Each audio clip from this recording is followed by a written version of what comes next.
الحمد لله رب العالمين والصلاة والسلام على نبينا محمد وعلى آله وصحبه أجمعين أما بعد. Alors on poursuit nos cours de fiqh sur les ablutions et je vous avais dit qu'on n'avait pas tout à fait terminé le chapitre ou le sous-chapitre parce qu'il y avait quelques fawaïd que nous réservait Cheikh Salih Al-Fawzan hafidhahullah qui nous dit ثم علم أيها المسلم أنه يجب إسباغ الوضوء وهو إتمامه باستكمال الأعضاء وتعميم كل عضو بالماء ولا يترك منه شيئا لم يصبه الماء.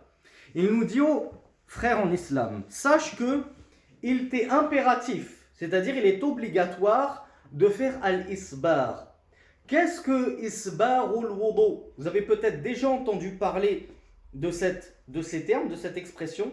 Eh bien, Cheikh Fawzan te l'explique et te dit wa itmamul ghasl ou bien itmamuhu bistikmalil a'da wa ta'mimil ma.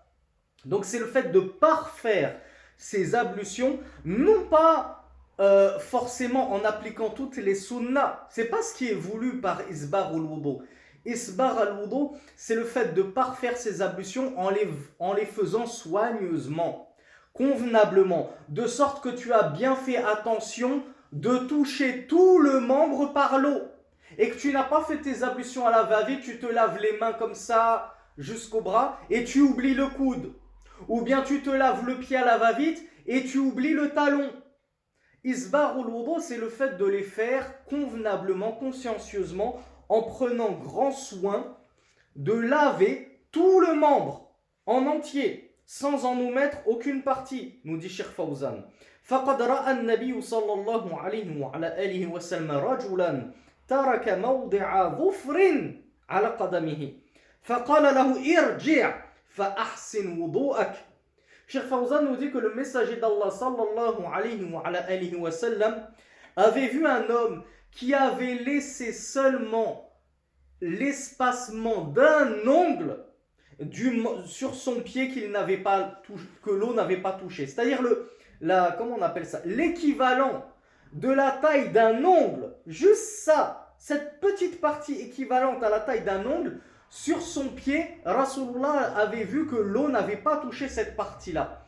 Est-ce que le messager a dit, bon, c'est pas grave, si c'est aussi petit que cela, surtout le pied, ça représente 1% qui n'a pas été touché par l'eau, c'est pas grave. Non!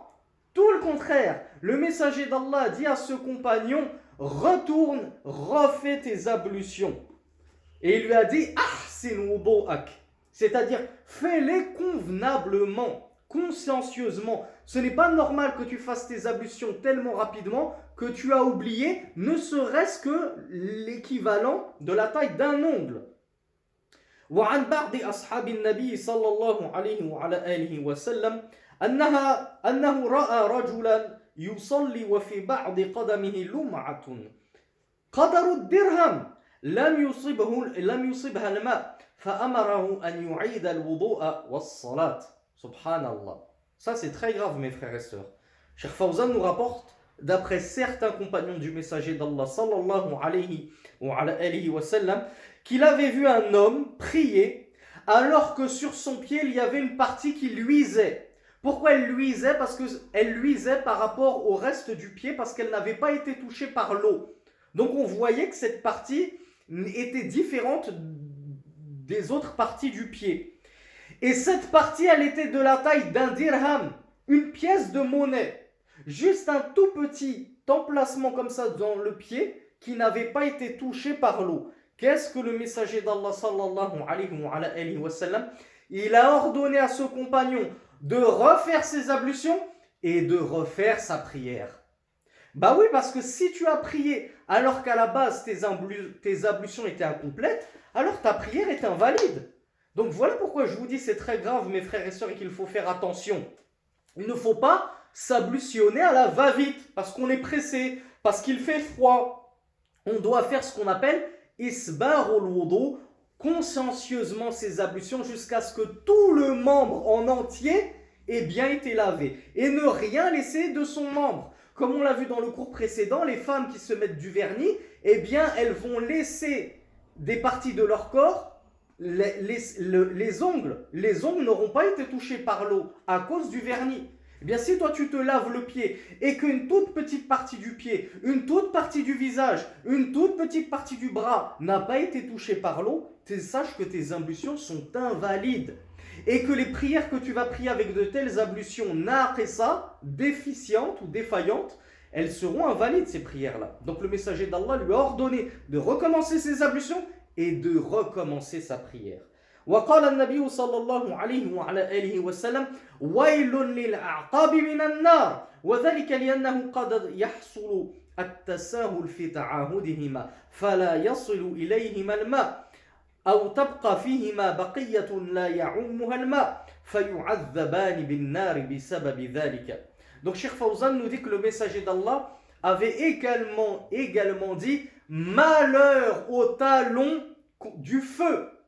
Malheur au talon contre le feu. C'est-à-dire, faites attention que vos talons ne soient pas touchés par le châtiment du feu Yawm al-Qiyamah. Pourquoi? Cheikh Fawzan nous dit car, le messager d'Allah dit ceci, car les gens ont tendance à se simplifier la vie dans les ablutions, notamment lorsqu'il s'agit de se laver les pieds. Et il y en a qui vont poser leurs pieds sur un bidet, sur un lavabo, ils vont laver le dessus du pied, un petit peu sous les orteils, et ils ne vont pas penser à décoller le talon du bidet ou du lavabo pour se laver sous le talon. Donc le messager d'Allah savait que certains compagnons avaient tendance à se laver les pieds comme ça, en s'appuyant sur le talon. Alors il leur a dit, attention à vos talons contre le feu.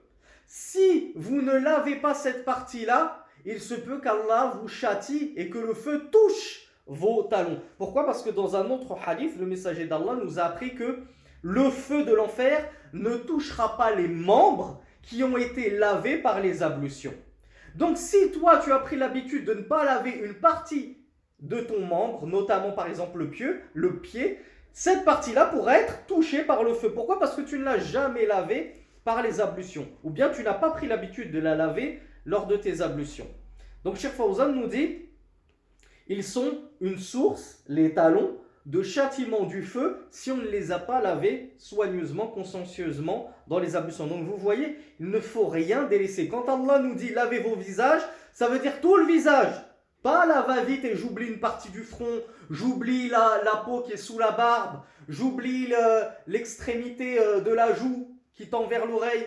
Lorsqu'Allah me dit lavez vos mains, je les lave et puis j'oublie la moitié du bras, ou bien je lave la partie externe du bras et je lave pas l'autre partie interne de l'autre côté.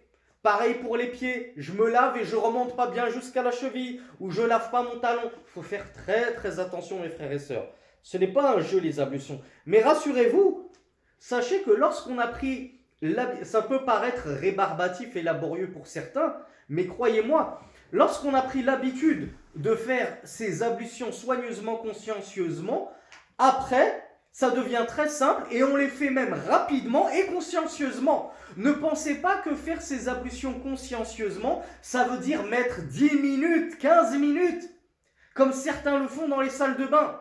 Et ceux-là ne le font pas à cause du labeur des ablutions. Ils le font à cause des wasawis, des insufflations du diable. Mais sinon, sachez qu'il est très facile de faire des ablutions parfaites, complètes, avec même les sunans, et ceci en 1 minute, montre en main. C'est faisable. C'est juste qu'il faut faire attention. Mais sinon, ça ne demande pas un temps fou. Et c'est même suffisant avec une toute petite quantité d'eau, comme on va le voir, incha'Allah. وقال النبي صلى الله عليه وعلى آله وسلم في الحديث الذي رواه أبو داود وغيره إنه لا تتم صلاة أحدكم حتى يسبغ الوضوء كما أمره الله فيغسل وجهه ويديه إلى المرفقين ثم يمسح برأسه ورجليه إلى الكعبين. Donc le messager d'Allah nous a dit dans un hadith rapporté par Abu Daoud et autres que lui, la prière de l'un d'entre vous ne sera complète que lorsqu'il aura fait isbar al-wudu, c'est-à-dire qu'il aura accompli consciencieusement et parfaitement ses ablutions comme Allah lui a ordonné. Qu'il lave donc son visage, ses 2 mains jusqu'au coude et avec les coudes, qu'il essuie sur sa tête et ses pieds jusqu'aux chevilles, c'est-à-dire qu'il lave ses pieds jusqu'aux chevilles.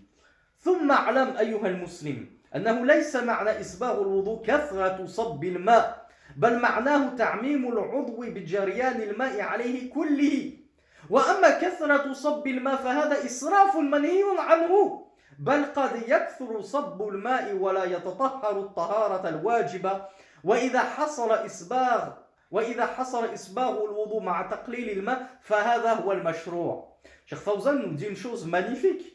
Il nous dit, mon frère, en islam, le sens de isbar al-wudu, faire consciencieusement, convenablement ses ablutions, son sens, ce n'est pas d'exagérer dans la quantité d'eau des ablutions.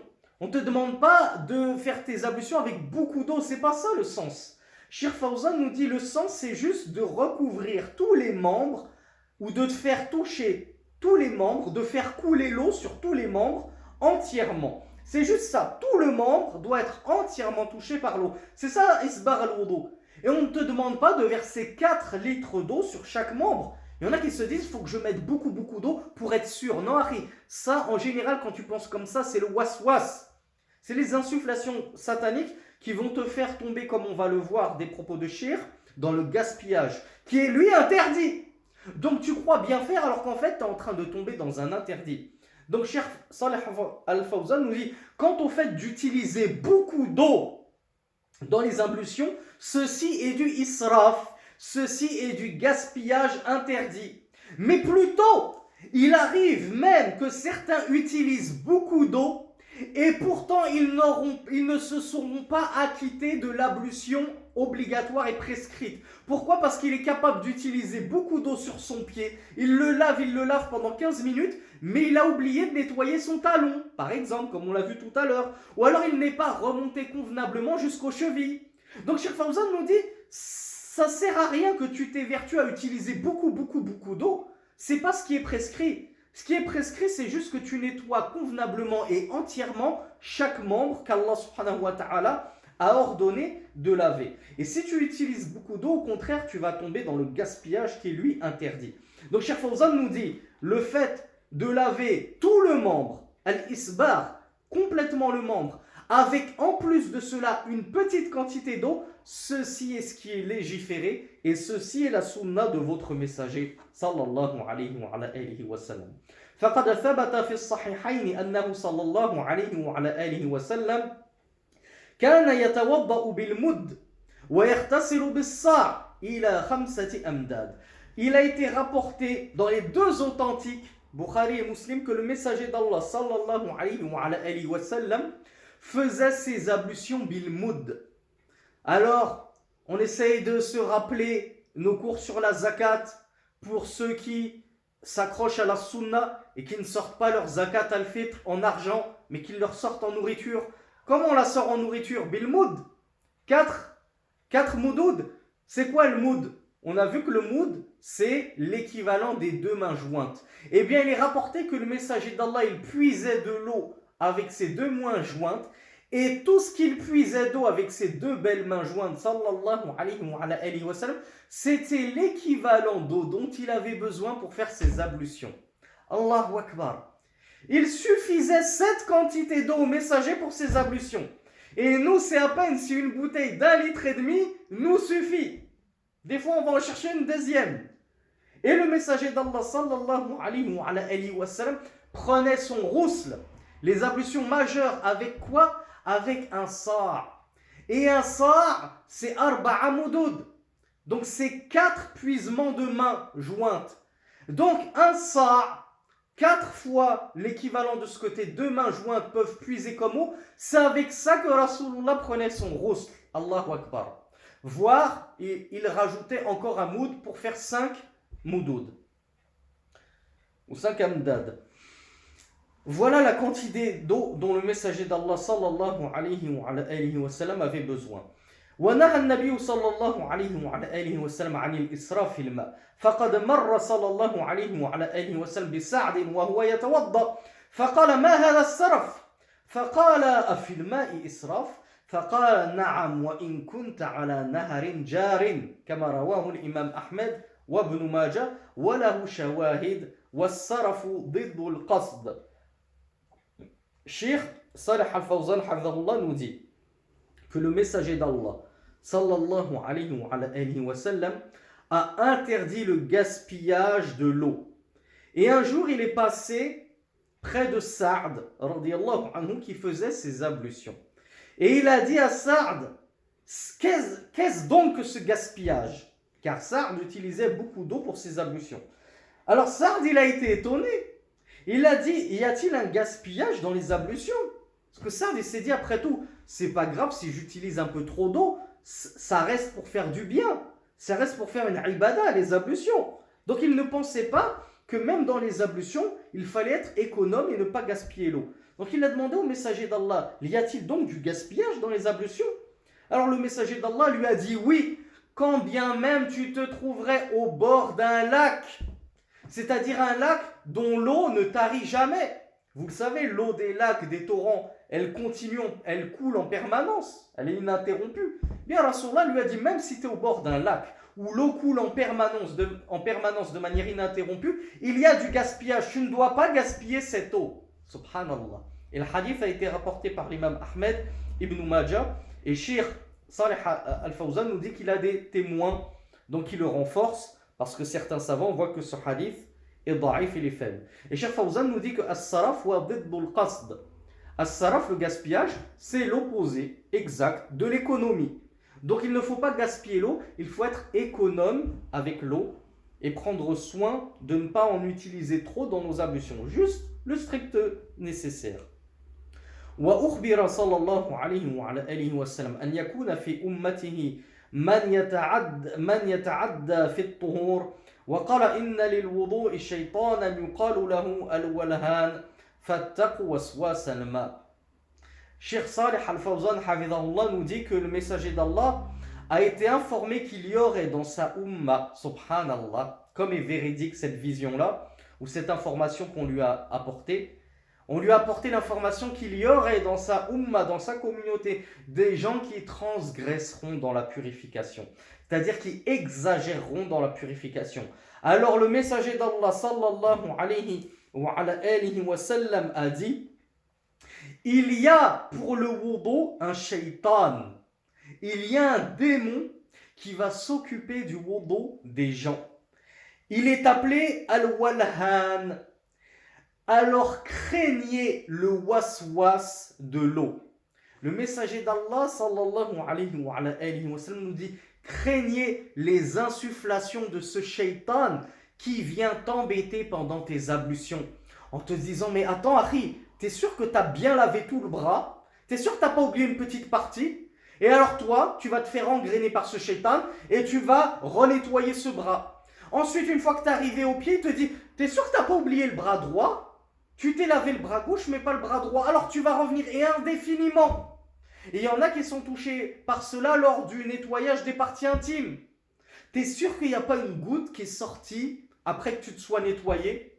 Donc faites attention à ces insufflations démoniaques. Donc le messager d'Allah nous a dit, craignez le waswas de l'eau. Craignez les insufflations que vous insuffle ce shaitan qui est chargé de corrompre vos ablutions, d'essayer de vous dégoûter, de vous déprimer jusqu'à vous en dégoûter des ablutions. Et comme on vous l'a déjà dit, on a connu des gens qui ont abandonné les ablutions tellement ils en avaient marre à cause de leur waswas, et ça les a amenés à délaisser la prière durant des années.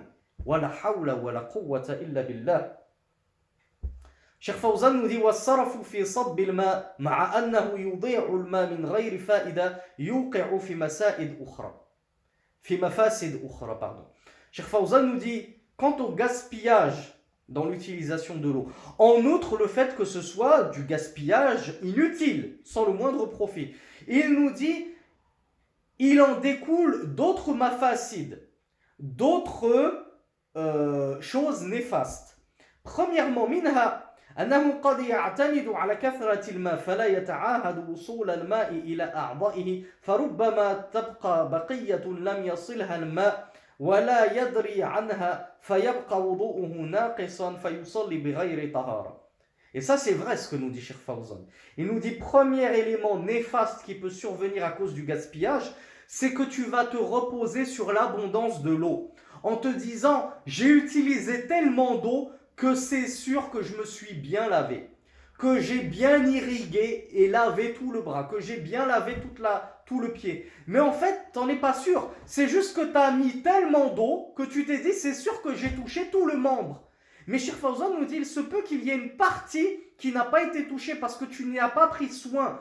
Toi, tu n'as pas focalisé sur isbar al-wudu, le fait de bien laver tout le membre. Toi, tu t'es juste dit, hop, je reverse une tonne d'eau, 3 bouteilles de 1,50 litre sur chaque bras, je suis sûr que c'est bon. Non, pas forcément. Et ça vaut d'autant plus sur le pied. Tu peux faire couler l'eau pendant 10 minutes sur ton pied. Si tu n'as pas décollé le pied du lavabo, du bidet, ton talon n'aura pas été touché par l'eau. Donc, l'abondance d'eau n'est pas synonyme de perfection et de validité de tes ablutions. Donc il a raison, le Cheikh Fawzan, en nous disant que le saraf, le gaspillage, il peut te faire tomber dans l'annulation de tes ablutions. Pourquoi? Parce que tu vas te reposer dessus en te disant, j'ai tellement utilisé d'eau que c'est sûr que mes ablutions elles sont complètes.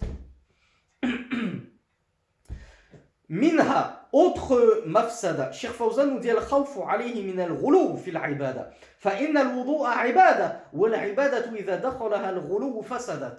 Il nous dit on a peur que ces gens-là finissent par devenir des exagérateurs, des extrémistes dans l'adoration. Et le wudu est une adoration. Donc si tu commences à exagérer au point de finir parmi les extrémistes des ablutions, tu seras devenu un exagérateur et un extrémiste dans une ibada, dans l'adoration d'Allah subhanahu wa ta'ala. Et Allah azza wa jal et son messager nous ont proscrit tout extrémisme dans la religion. La religion, c'est le juste milieu. Loin du laxisme et loin de l'extrémisme. Donc, le gaspillage de l'eau peut te faire tomber dans l'extrémisme, dans une adoration parmi les adorations d'Allah subhanahu wa ta'ala. Et Cheikh Fawzan nous dit, lorsque l'extrémisme rentre dans une adoration, il la corrompt.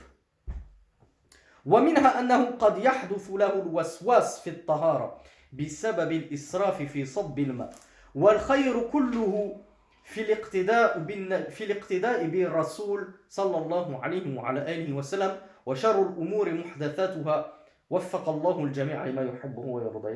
La dernière chose que l'on craint dans le gaspillage de l'eau, c'est que tu vas finir par être touché par le waswas. Ces insufflations, ces murmures qui te font croire que tu as mal lavé, il faut que tu utilises plus d'eau la prochaine fois, etc. Et Cheikh Fawzan nous rappelle cette règle en or en nous disant « Et tout le bien se trouve dans le suivi du messager d'Allah, sallallahu alayhi wa sallam. » À qui il suffisait un moud, seulement cette quantité d'eau, les 2 mains jointes, ça lui suffisait pour faire parfaitement ses ablutions, sans laisser la moindre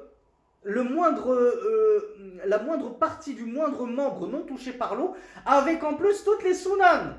Il lui suffisait ceci. Et tu risques de tomber dans les wasawis, si tu prends l'habitude de gaspiller l'eau. Donc c'est pour ça que Cheikh Salih nous dit tout le bien se trouve dans l'imitation du prophète, le suivi du prophète, et tout le mal se trouve dans les choses innovées. Cheikh Fawzan, hafidhahullah, nous dit ensuite Bab fi ahkam al-mashi ala al-khuffayn wa ghayrihima min al-hawa'il. Sous-chapitre sur l'essuyage sur les chaussures, ainsi que tout ce qui s'y apparente, en termes de choses qui vont faire obstruction, en termes de vêtements, de tissus, qui vont faire obstruction entre les membres et l'eau. Il nous dit, alors il nous fait une petite préambule, je vous ai dit, c'était des cours audio à la radio à la base, donc il aimait les introduire par des préambules et les conclure par des conclusions. Et il nous fait une belle introduction ici, Cheikh Fawzan, hafidhahullah. Il nous dit Inna dinana dinu yusrin la din mashaqqa.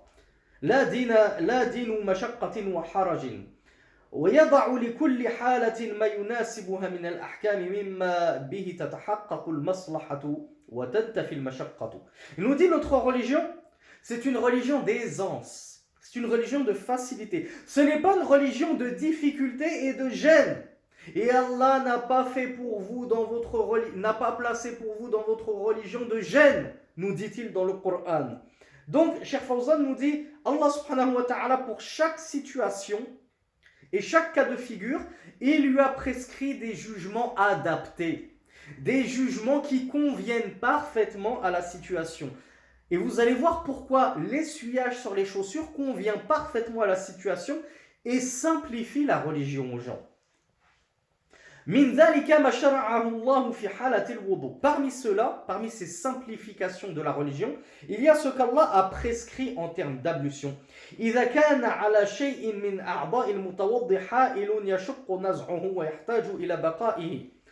nous dit, Allah nous a facilité la religion dans les ablutions lorsque les membres sont recouverts de quelque chose qu'il est difficile ou gênant de retirer et dont tu as besoin et dont la maslaha, le bénéfice est de garder cette chose sur toi et de ne pas la retirer pour pouvoir faire tes ablutions. Il nous dit que ce soit pour protéger tes pieds comme des chaussures et ce qui est apparenté aux chaussures, les bottes, les bottines, tout ce qui recouvre le pied. Tu en as besoin de tes chaussures pour aller marcher dehors. On ne te demande pas de te déchausser 5 fois par jour, alors que tes chaussures, tu en as besoin en permanence pour sortir, aller acheter du pain, aller au travail, aller chercher tes enfants à l'école, aller à la mosquée, aller ceci, aller cela. Donc on ne te demande pas de te déchausser en permanence pour faire tes ablutions. Allah nous a facilité notre religion. Ou bien, il y a certaines choses qui vont empêcher l'eau de toucher les membres des ablutions, comme al-imama. La imama, c'est le turban qui protège la tête du soleil. Les Arabes aussi le remontaient parfois jusque sur leur nez pour se protéger du sable dans le désert. Donc ils avaient besoin de leur turban. Et le fait de le défaire 5 fois par jour pour refaire leurs ablutions, c'était ce qu'on appelle du takallouf. C'était une charge, c'était une corvée. Donc Allah Azza wa Jal nous a facilité nos ablutions et notre adoration en toute situation, nous explique Cheikh Fawzan. Wa imma li wiqayati jurhin wa nahwihi kal jabira wa nahwiha. Et on peut avoir besoin de cet obstacle qui obstrue le passage de l'eau sur nos membres. Cet obstacle, ça peut être une jabira, un plâtre. Ça peut être un bandage pour te protéger d'une blessure ou d'une fracture. Donc on t'a mis un plâtre, un bandage. Allah Azza wa Jal ne t'impose pas d'enlever 5 fois par jour ton bandage ou ton plâtre, ce qui est d'ailleurs impossible de toute façon, seuls les médecins peuvent le faire, juste pour faire tes ablutions. فإن الشارع رخص للمتوضئ أن يمسح على هذه الحوائل ويكتفي بذلك عن نزعها وغسل ما تحتها تخفيفا منه عز وجل على عباده ودفعا الحرج عنهم. Donc Cheikh Fawzan nous dit, alors le législateur, Allah subhanahu wa ta'ala, a facilité, il a donné une rukhsa, c'est-à-dire une facilité au mutawaddi, celui qui fait ses ablutions, d'essuyer sur ces obstacles, ces choses qui font obstacle entre l'eau et ta peau, que ce soit tes chaussures, que ce soit tes chaussettes, que ce soit ta imama, ton turban, que ce soit ton plâtre, ton bandage. Cheikh Fawzan nous dit, il te suffit alors de passer dessus. Et cela compensera le fait de laver le membre. Ça, tu n'as pas besoin de le retirer pour laver ce qu'il y a en dessous. Et ceci est un allègement d'Allah subhanahu wa ta'ala envers ses serviteurs et un rejet de la difficulté et de la gêne. Car Allah n'a point placé de gêne pour nous dans notre religion. فَأَمَّا مَسْحُ الْخُفَّيْنِ أَوْ مَا يَقُومُ مَقَامَهُمَا مِنَ الْجَوْرَبَيْنِ والاكتفاء به على غسل الرجلين فهو ثابت بالأحاديث الصحيحة الصحيحة المستفيضة المتواترة في مسحه صلى الله عليه وعلى آله وسلم في الحضر والسفر وأمره بذلك وترخيصه فيه. Cheikh Saleh Al-Fawzan nous dit, quant à l'essuyage sur Al-Khuffayn. Al-Khuffayn, c'était ce qu'ils appelaient, ce qui est traduit vulgairement en français par chaussons de cuir, mais ça vaut pour toute chaussure en fait. L'avis le plus authentique, c'est que ça vaut pour toute chaussure. Comme on va le voir, il y a des conditions à remplir. Mais par exemple, chez les Malikites, ça ne s'applique qu'aux chaussures de cuir. Et si ta chaussure n'est pas en cuir, mais elle est en textile par exemple, ça ne s'applique pas. Alors que l'avis le plus correct, et ici on se contente de l'avis de Shir, et c'est notamment l'avis de l'école Hanbalite, ça vaut pour tout type de chaussures, même si ce n'est pas du cuir. Et Cheikh Fawzan nous dit ou bien ce qui est apparenté aux chaussures, comme les chaussettes. Donc Cheikh Fawzan nous apprend que même les chaussettes, on a le droit d'essuyer dessus. On va voir qu'il y a des conditions. Il nous dit alors, il nous suffit d'essuyer dessus à la place du lavage des pieds.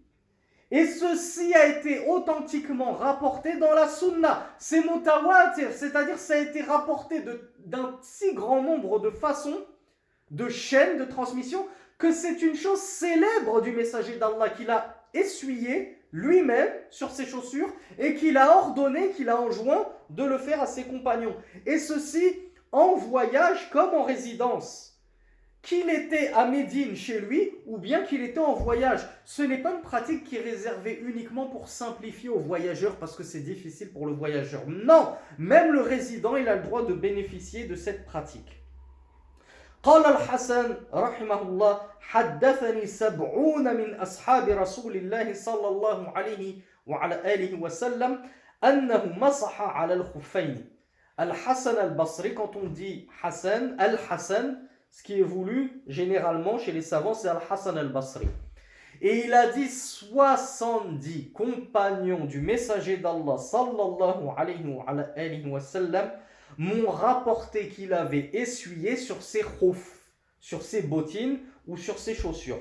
وقال النووي رحمة الله عليه روى المسح على الخفين خلائق لا يحصون من الصحابة.